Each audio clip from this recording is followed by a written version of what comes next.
Yo le digo,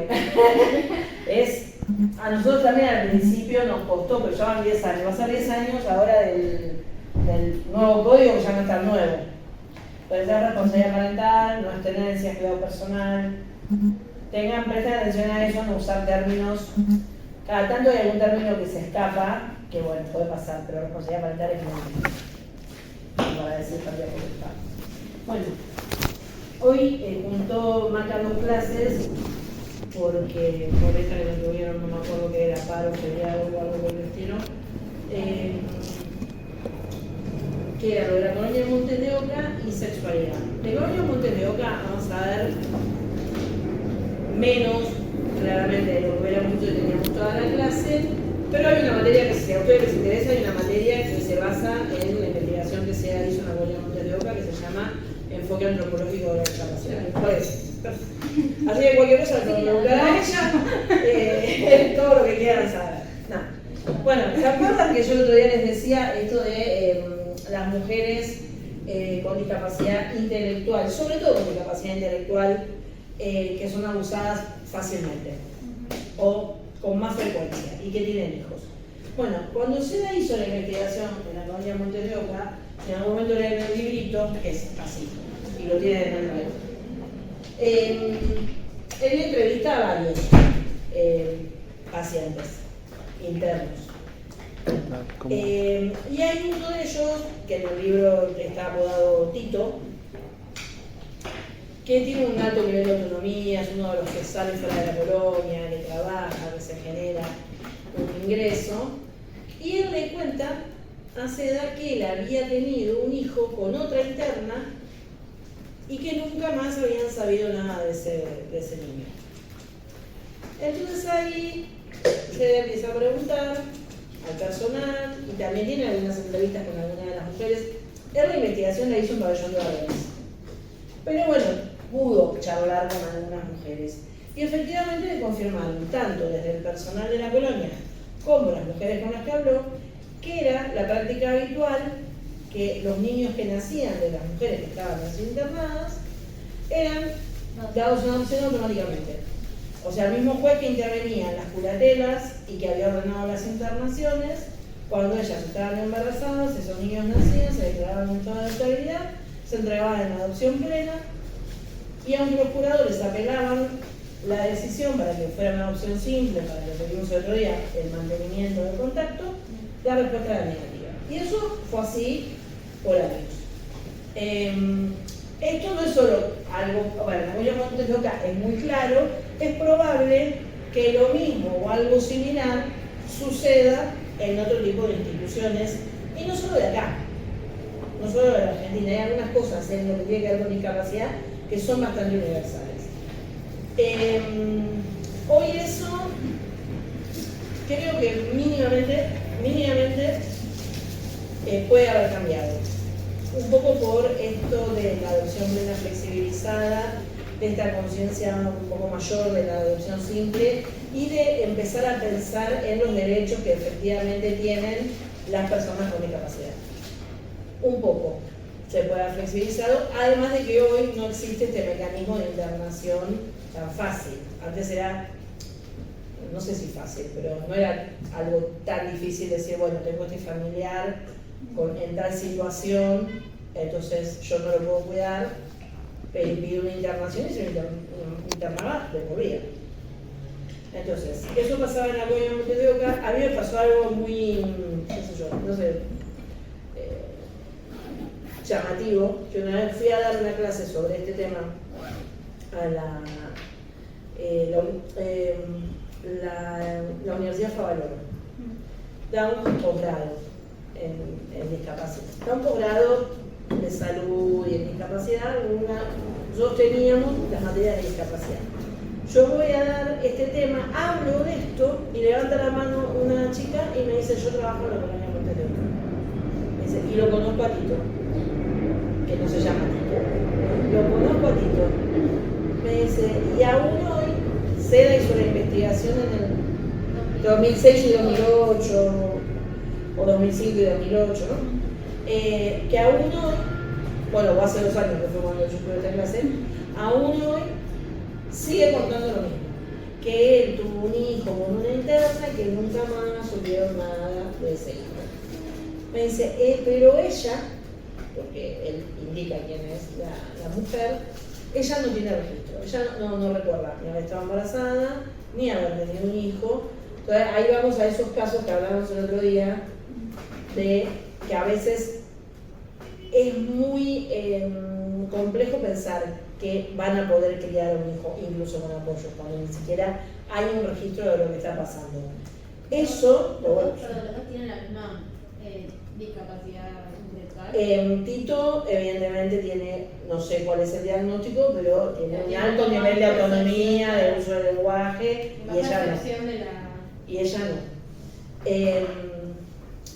Esto a veces yo sé que suena antipático cuando uno lo dice en la clase, pero es difícil tomar estas decisiones. Por esto que hablamos, hay dos sujetos vulnerables. Que una mujer o un hombre, si pensamos en Sam o en otros Sams que anden por ahí, no puedan efectivamente criar a su hijo por la razón que sea, pensemos solo en discapacidades, no justifica que sean privados de tener un régimen de comunicación, que sean privados de tener un contacto, que no implica la crianza y que tampoco implica que tengan apoyos, porque los apoyos tendrían que ser tantos que en realidad habría una sustitución del rol. Entonces lo que hay es una familia adoptiva, o en el caso de veces que hay abuelos que otorgan las guardas también, y una persona que es biológicamente el progenitor, que tiene el derecho a tener el contacto. Y el niño también tiene el derecho a estar en contacto con esa persona que es su mamá o su papá, en tal caso. A veces, cuando no hablan, por ejemplo, para un niño chiquito es muy complejo relacionarse con una mamá que a lo mejor ni siquiera habla. Entonces, a veces lo que se hace son estos encuentros con algún trabajador social presente y con algún especialista por ahí en otras formas de comunicación para facilitar el vínculo. Pero es difícil para los chicos también, es difícil. Pero cuando uno analiza el tema, y nosotros, que vamos a hacer, ustedes van a ser abogados, tal vez van a ser jueces, tal vez, no sé, sean curadores, sí, nosotros tenemos la obligación de pensar en todas las alternativas y que si vamos a hablar de derecho, lo correcto es que tengan algún tipo de vínculo, a no ser que sea perjudicial para uno de los dos o para los dos. Algo que ha sucedido con la maternidad es que en algunos casos en que sí se dan las adopciones simples, algunas mujeres, y tiene que ver con la discapacidad, con el tiempo pierden el interés en estar en contacto con esos hijos. Y eso también es complicado para un niño, porque a lo mejor el niño, vos con mucho trabajo, lográs que comprendan, somos tus padres adoptivos, tenés tu madre biológica, la vas a ver todos los fines de semana, y con el tiempo ella va perdiendo el interés y después no lo quiere ver más. ¿Qué pasa en los casos en los que es al revés? O sea, que es el niño que tiene la discapacidad a un nivel que la madre no puede, o sea, no puede. Lo supera por todos lados.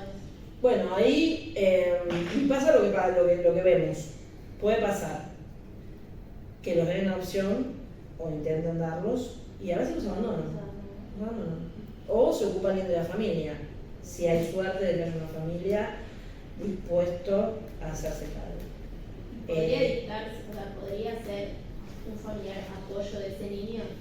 Lo que pasa que ahí vos tenés que, al niño le tenés que dar una figura que le garantice todos sus derechos del niño y por ende todas las obligaciones de la responsabilidad parental que estén cubiertas. Entonces tenés que decidir, o le das la guarda a alguien, que bueno, si hay una abuela o un tío a lo mejor puedes hacerlo, y si no tenés que pensar en una adopción, no te queda otra. Ahí empieza el otro drama, de quién adopta niños con discapacidades severas. Porque a lo mejor un niño con una discapacidad más leve, por ahí hay gente que adopta. Ahora, y hay personas que adoptan niños con discapacidades severas también, pero no es la mayoría. Entonces, ahora se me viene otra anécdota, no me acuerdo en qué lugar, pero que hay lugares donde a lo mejor hay un niño que fue abandonado, entonces lo terminan internando por una cuestión de salud y está ahí hace años porque, primero porque requiere de asistencia y segundo porque no hay quien se haga cargo, ni quien lo adopte ni nada. Es muy complejo y como en la gran mayoría de los casos y sobre todo se ve en familia, la ley no alcanza, ni la ley resuelve todo. Son, al haber involucrado, primero personas, vulnerabilidad, sentimientos, de los buenos y de los malos, es muy difícil de resolver. Si no, son estos niños que también han abandonado, que también han institucionalizado, que son los que han crecido históricamente en los Cololejos, en Colonia Montes de Oca y en otras instituciones. Y después crecen ahí y ya no pueden salir, porque vamos a hacer un breve resumen de Colonia Montes de Oca. Este tipo de instituciones son denominadas instituciones totales, son las llamadas open door, puertas abiertas. Y están en general en lugares alejados. Acá la Colonia Montes de Oca está en un pueblo que se llama Torres, que está, no sé, 20, 30 kilómetros de Luján. Y la idea es que haya como mucha naturaleza alrededor. Esto está rodeado de parque y bosque. ¿Por qué? Porque el objetivo de este tipo de instituciones era que a través del trabajo manual, ya sea con la tierra o, por ejemplo, tenían una panadería, hacían queso, cosían, tenían una imprenta, que a través del trabajo manual se fuera fortaleciendo la autonomía de cada uno de ellos. Entonces, que cada uno aprendía un oficio, lo que le iba a permitir en algún momento ser externado. La idea es buenísima, pero fracasó, como toda. La idea termina fracasando porque se queda a mitad de camino, porque si bien empieza así, después, bueno, hay superpoblación, entonces en los pabellones que hay 40 camas hay 100 internos, después empieza el tema de que cómo los controlás, entonces muchos escapaban, muchos van y vienen, como Tito, salen, se van al pueblo y son jardineros en el pueblo, cobran, se compran algo para comer que les guste, porque la comida es un tema, y vuelven. Porque es su casa. Después de 10, 15, 20 años es su casa. Luego tenés una persona como Tito, que tiene total registro de que tuvo un hijo, de que no lo vio más, que maneja el dinero, que puede ir a trabajar, que habla bien. Sin embargo, Tito, como no fue externado oportunamente, ¿a dónde lo mandás hoy? ¿Qué haces? Le abrís la puerta y le decís, bueno, Tito, te recibiste de autónomo y te vas a la vida.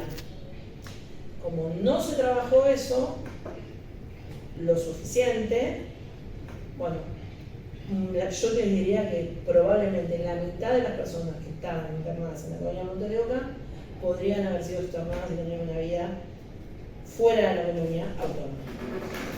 Pero falló. Hubo intentos, el tema de las casas a medio camino, son todos muy, no vino, el más viejo no vino, son todos jóvenes, pero hubo hace unos 20 años atrás un unitario que se llamaba Locas de Amor, que lo hacía el Sopuelca, donde Diego Peretti era el psiquiatra, que es psiquiatra en la vida real, y la historia era la historia de 3 locas, en términos coloquiales.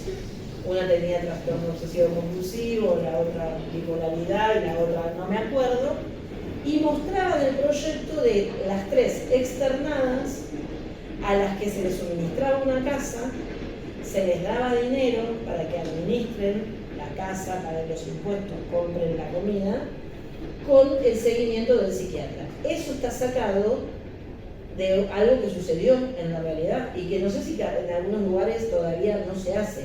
Lo que pasa es que no se hizo como una política. Pero falta inversión. Exactamente. Es como todo. Siempre vamos a la misma conclusión. Entonces, para pacientes como Tito y como un montón más, hubiera sido, y aparte también hubiera sido transitorio, porque es como, bueno, hacemos, no sé, 1 año o 2 años, lo que lleve, de que vivan con esta supervisión.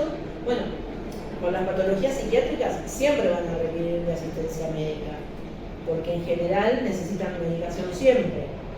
pero podrían después decir, bueno, ahora que está estabilizado y que ya tiene todas las herramientas, se consigue un trabajo, tiene un subsidio que le permite pagarse la casa, bueno, pero eso fracasó.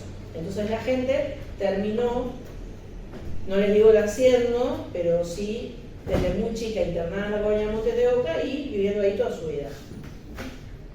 Era una solución para las familias de bajos recursos además. ¿Por qué? Porque como ventaja de este tipo de internación, ellos mismos destacan que tienen casa y comida, casa, comida y ropa, y además la asistencia médica. Entonces, para las familias que no tenían recurso económico y que una persona con una discapacidad compleja requiere siempre un poco más, era una solución. Era una solución. Yo creo que es casi como la única ventaja, ¿no?, que uno puede mencionar. Después lo que pasa por la colonia Montes de Oca es que también cuando se abandonan lo que hoy llamaríamos método de tortura, que son todas las técnicas más antiguas de control de los brotes, que eran desde el chaleco de fuerza, el electroshock. En el libro están nombrados todos, inyecciones de la vacuna del virus de la malaria porque producía un shock térmico, subirles y bajarles la fiebre, hasta la lobotomía. Eso después, cuando se descarta, se pasa a la etapa de la medicación.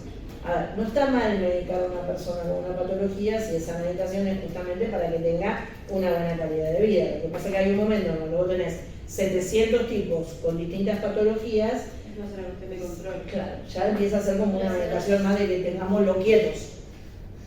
Tengámoslos quietos, tranquilos, para que no se peleen, para que no se den con algo por la cabeza, porque se aburren, porque algunos quieren trabajar y otros no quieren hacer nada, porque se caen mal.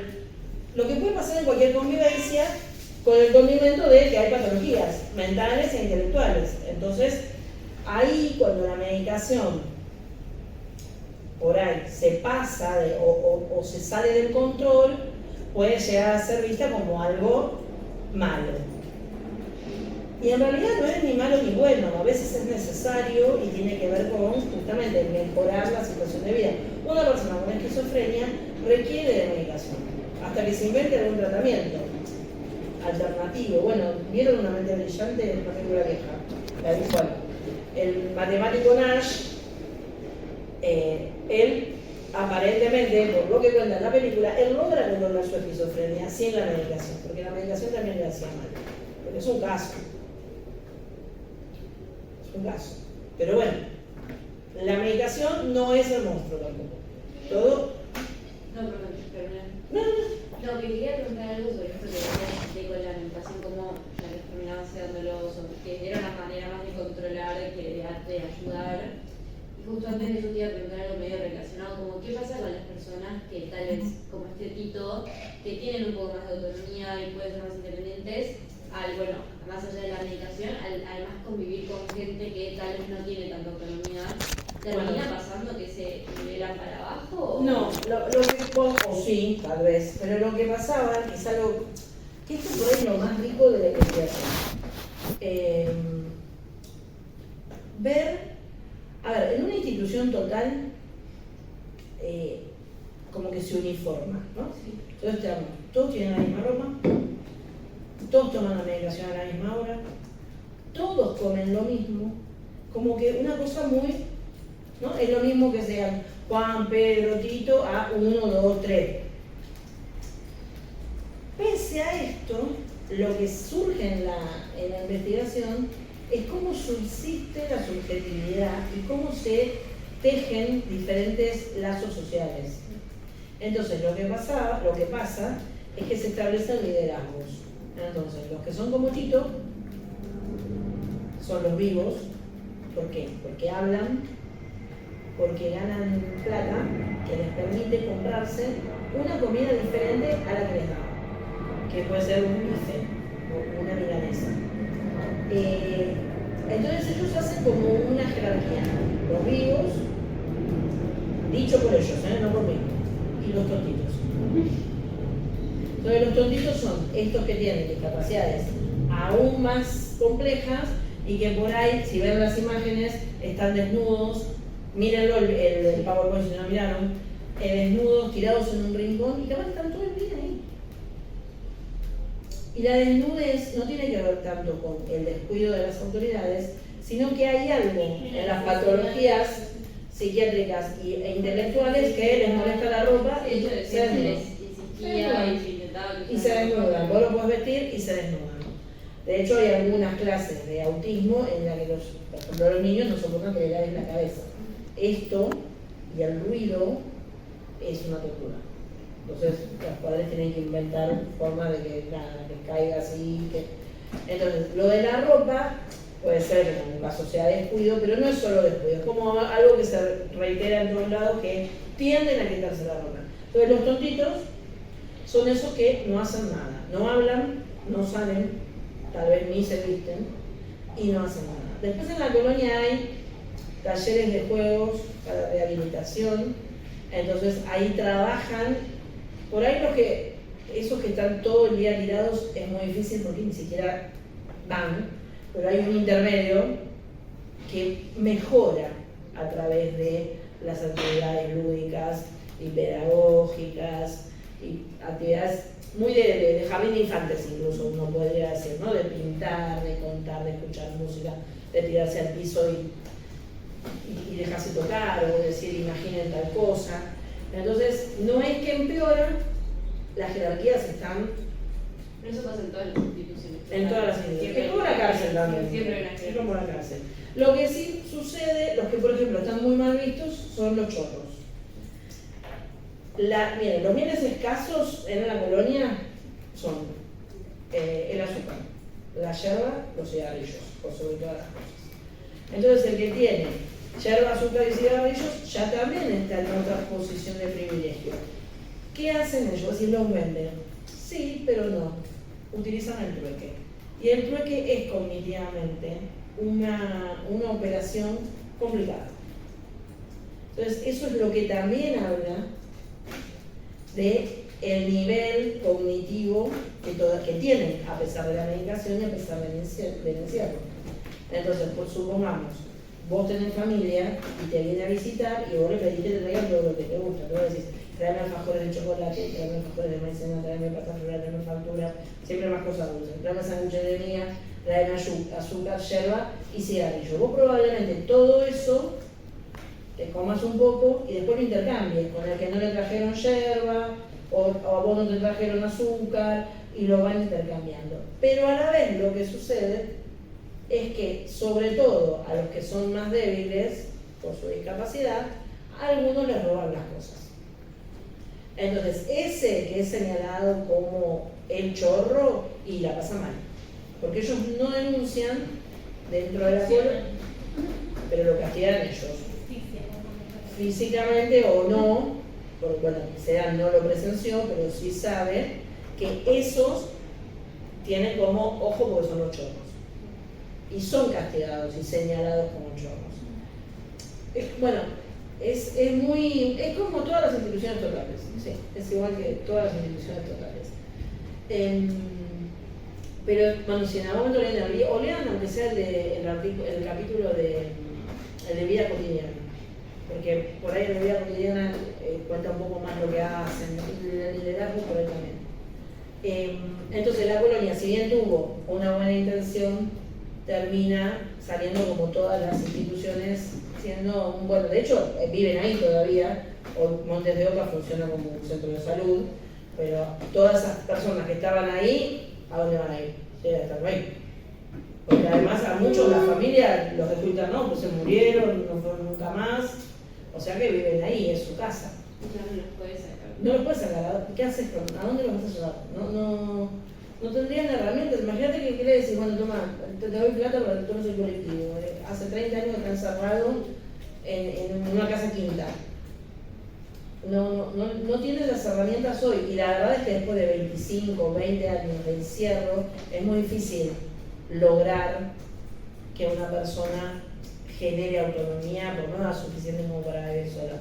No voy a decir imposible porque seguro que alguien va a decir yo conozco un caso que puede ser, pero no es la regla. Es que con las personas con discapacidad es muy importante la estimulación de Absolutamente. Se nota mucho, no sé, hoy en día, como, no sé, chicos Las con diferencias. enfermedad, por ejemplo, que hace 20, 30 años era capaz de Sí. ver y es muy diferente como se marca esa Totalmente. estimulación. Pero, por ejemplo, también es muy importante que eso empiece desde niños. Sí, por eso no puedes. Porque, por ejemplo, la directora de un centro de día con la que nosotros trabajamos, Senderos del Sembrador se llama. Ella dice, de golpe viene una familia con un chico con síndrome de Down, bastante, viste que hay distintos... Se quitó la categorización, pero la realidad es que hay distintos niveles, no todos los síndromes de Down son iguales. Con un chico de 22 años, que nunca fue escolarizado, que nunca lo mandaron a ningún centro a hacer nada, y viene y le dicen, quiero que aprenda a leer y escribir. Ah, dice ella. No sé, es difícil, pero se los voy a decir, total somos poquitos, como se los dice ella. Primero, vamos a tratar de que aprenda a limpiarse el culo para que no tenga olor a caca. Porque esto parece una cosa entre graciosa y triste o odiosa, pero es la realidad, porque si vos no le enseñás, no lo sabe hacer. Como ningún niño, por un lado. Si vos no le enseñás de niño, cuando vas al baño, solo, tenés que hacer esto, los primeros años lo limpiás vos, un niño con una discapacidad intelectual severa, probablemente no va a aprender solamente porque ve lo que vos haces. Tenés que hacer un esfuerzo. Entonces vos tenés una persona con una discapacidad intelectual de 22 años que no se sabe higienizar cuando va al baño o que aún no dejó los pañales. Y eso lo condiciona, no solo él, a su familia también, para todo lo que tenga que ver con la inserción social. Pero luego decís, ¿puede ir a la escuela? Sí, puede ir a la escuela, pero primero mejoremos esto. ¿Puede ir a la universidad? Bueno, algunas personas, todos pueden venir, después hay que ver cómo es su desarrollo. Podría, pero es importante que esa persona adquiera los hábitos básicos. Después ella dice, bueno, después uno empieza un trabajo. Entonces, esto es gracioso porque una de las primeras cosas que aprenden es la M por McDonald's. Porque son golosos. Entonces, la M, la C, como que la incorporan. Es muy fácil que empiecen a identificar. La M, todos igual, pero la M. Pero no, a ver. Por ahí hay cosas que cuando uno estudia un tema, no las piensa, porque estás estudiando lo más grande. Fíjate lo que yo te digo, que aprenda a limpiarse la cola.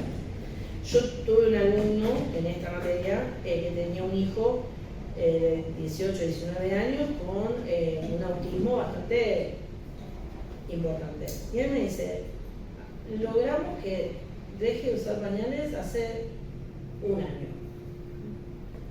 Dice, nosotros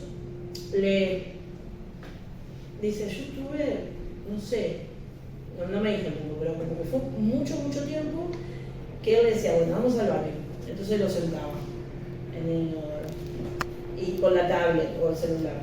Y mientras tanto él jugaba, no hacía nada.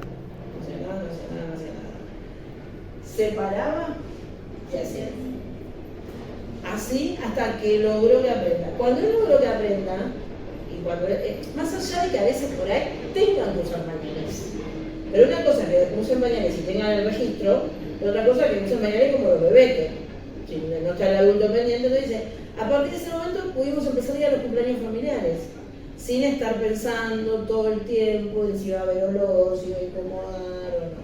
Vos decís, es algo que desde afuera vos decís, una cosa chiquita, que les cambia la vida. Y que solo él no iba a aprender. Y es muy...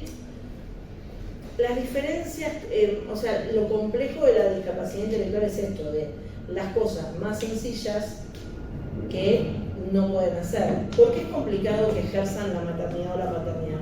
Un poco lo que pasaba también con Sam.